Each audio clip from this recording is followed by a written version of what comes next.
MLS-ലെ താങ്കളുടെ ആദ്യ പോരാട്ടത്തിൽ റിയൽ സാൾട്ട് ലേക്കിനെ 2-0 തകർത്തെറിഞ്ഞുകൊണ്ടാണ് മിയാമി ഇത്തവണ MLS സീസൺ തുടക്കം കുറിച്ചത്.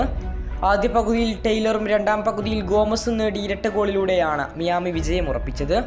അസിസ്റ്റുമായി മെസ്സിയും സുവാരസും നിറഞ്ഞ പോരാട്ടങ്ങളിലൊന്നുകൂടിയായിരുന്നു ഇത്. പക്ഷേ മത്സരത്തിൽ സൂപ്പർ താരമായ മെസ്സിയുടെ മിന്നുന്ന ഫോം കാണാനായതിൽ ആരാധകർ ഏറെ സന്തുഷ്ടന്മാരാണ്. തൻ്റെ പഴയ കളിയെ ഓർമ്മിപ്പിക്കുന്ന വിധത്തിലുള്ള ഒരുപാട് മികച്ച ട്രിബ്ലിംഗ് മുഹൂർത്തങ്ങൾ, എതിരാളികളെ ഒന്നൊന്നായി മറികടന്നുള്ള ലിയണൽ മെസ്സിയുടെ മനോഹര മുന്നേറ്റം.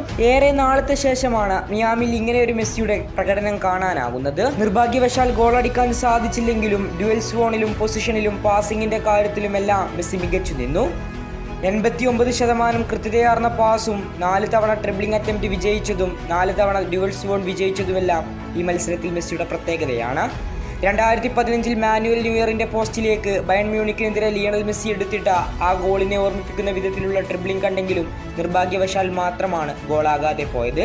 പ്ലെയറെ കൺഫ്യൂഷനാക്കുന്ന വിധം ഡിഫിക്കൽട്ട് ഏരിയയിലേക്ക് മാറുന്ന ലിയണൽ മെസ്സിയുടെ ചുവടിനെയാണ് മിയാമിയിലും കാണാൻ സാധിച്ചത്. 26-ാം തീയതിയാണ് മിയാമിയുടെ അടുത്ത മത്സരം. ഈ മത്സരത്തിൽ സൂപ്പർ താരമായ മെസ്സി ഗോളടിച്ച് മിന്നിത്തിളങ്ങുമെന്ന പ്രതീക്ഷയിലാണ് ആരാധകർ കാത്തിരിക്കുന്നത്. ഏതായാലും ലിയണൽ മെസ്സി ഈ സീസണിൽ മികച്ച ഫോമിൽ കളിക്കാനാകുമെന്നാണ് ആരാധകരും പ്രതീക്ഷിക്കുന്നത്. ആദ്യ മത്സരത്തിൽ തന്നെ വിജയിച്ചു തുടങ്ങാൻ മിയാമിക്കായി എന്നതും ഏറെ സന്തോഷകരമായ വാർത്തയാണ്. കൂടുതൽ ഫുട്ബോൾ വാർത്തകൾക്കും വിശേഷങ്ങൾക്കും വേണ്ടി ചാനൽ ഇപ്പോൾ തന്നെ മറക്കാതെ സബ്സ്ക്രൈബ് ചെയ്യുക.